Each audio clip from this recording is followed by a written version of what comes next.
Cheap Homesteading, and today we're going to be making some sauerkraut.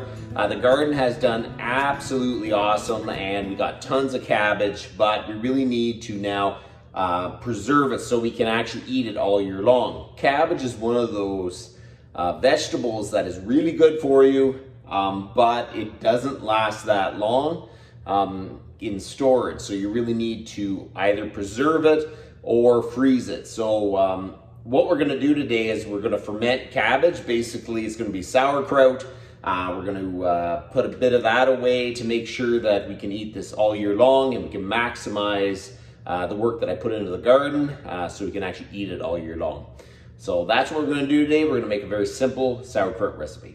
So let's go. So we got a bunch of cabbage here. It's not the prettiest cabbage in the world. It kind of got ahead of me and they started to split. That's the worst part. So we're going to clean up, get to a good spot on the head. We're going to chop it up and start making some sauerkraut.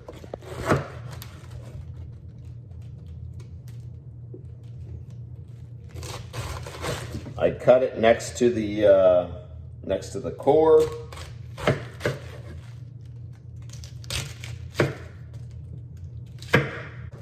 And then we just start doing it nice and fine.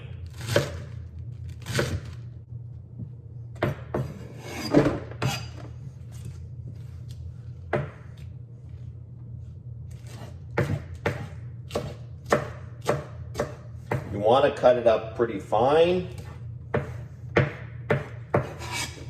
to let the brine work its magic.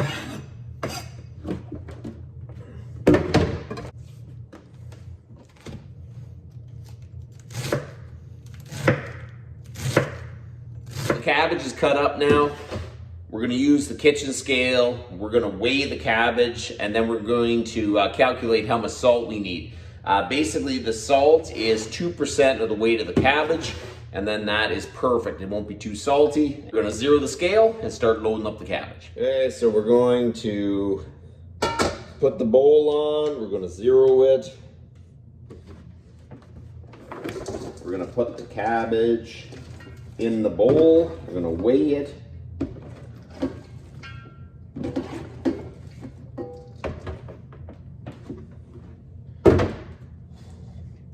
And it is 1,631. Dump that back in here. So I need 33 grams of salt for the cabbage that I have. And we're gonna throw a container on the scale, zero it until I hit, I'm gonna go 40. It's actually 44. It's a little bit more salt than what it asked for. You want to make sure that it is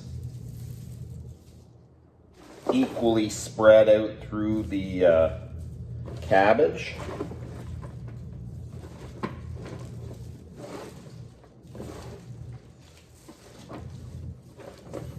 Make sure you wash your hands good. And now you're going to massage it in for about 5 minutes.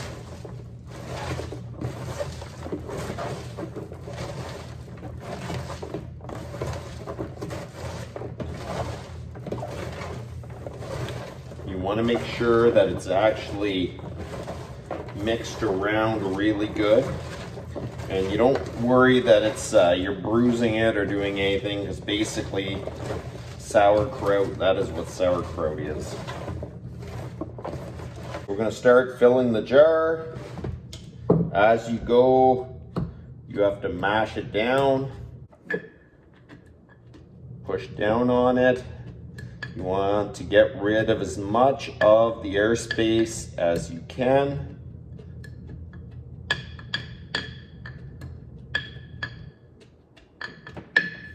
Then you put some more cabbage in and keep packing it down.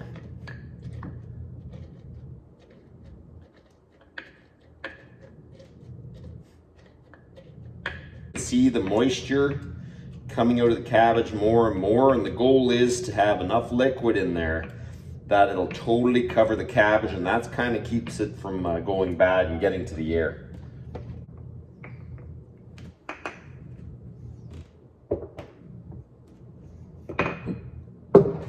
keep filling the jars up. So basically all the cabbage that was here went into 1.5 jars, maybe a little bit better than 1.5 jars. It's amazing how much cabbage can be packed into these jars. So we're going to cut up a little bit more and do round 2.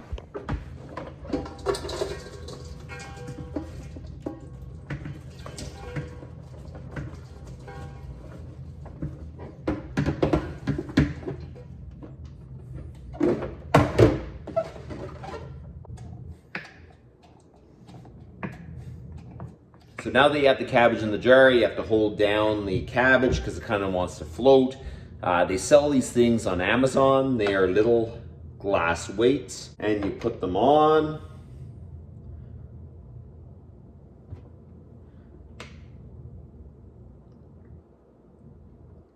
And it pushes down on the cabbage. So now that you got the weights on, you put the lid.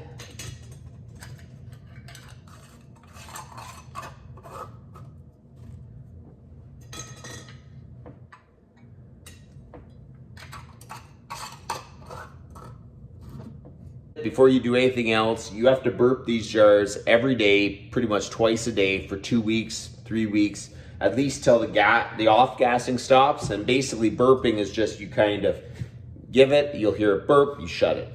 And then you do that twice a day for about 2 to 3 weeks, basically until it stops off-gassing, because if you don't, the jars will just explode, and no one wants that all over your kitchen because cabbage absolutely stinks. It's good to eat, but it stinks, so just be warned. First batch of sauerkraut this year. I have lots of cabbage, so I'm gonna make a whole lot more, but I really do think this is the best way to store cabbage throughout the year. I decided to go with fermenting for pretty much most of my preserving because I really do think it is a long-term storage method that really does work, and you don't have to have a bunch of vinegar. You don't have, this is basically cabbage and salt. So salt on its own just stores forever, so you can have a whole lot of salt last a long time, and you don't have to have boxes of vinegar. So I really do think that it is important to kind of pull out those old methods of fermenting. They did that for a good reason because it worked and it was super healthy for you. So the glass weights that are in here, I'll throw the link in the description so you can find them. They actually look pretty good and they're definitely worth having. Other options are basically putting saran wrap and weights and everything, but this is kind of nice. You just wash them and use them over and over again. So that's about enough for today, and you guys have a good one.